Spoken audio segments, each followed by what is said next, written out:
Tizza bilan kindigini orasiga nazar solishlik mumkin emas. Erkak erkakning avratiga nazar solmaydi, ayol ayolning avratiga nazar solmaydi. Rasululloh aytdilar, soningni to's. Albatta u avratdir. Son yopilishligi kerak. Na sport mashg'ulotida, na suzishda va na hammomda ochib bo'lmaydi. Ayol kishiga qarashiga kelsak, u ham xuddi shu qoida. Ayol kishi boshqa bir ayol kishini tizzasi bilan kindigini orasiga nazar solishi mumkin emas.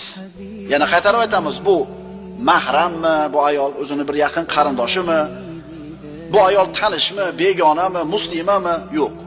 Farqi yo'q. Ayol ayolni tizzasi bilan kindigini o'rtasiga nazar solmaydi. Bu narsaga bee'tibor bo'lmaslik kerak, birodarlar. Erkak erkakni, ayol ayolni avratiga qarashligi mumkin emas. Chunki bu narsa buzuqlikka olib keladi.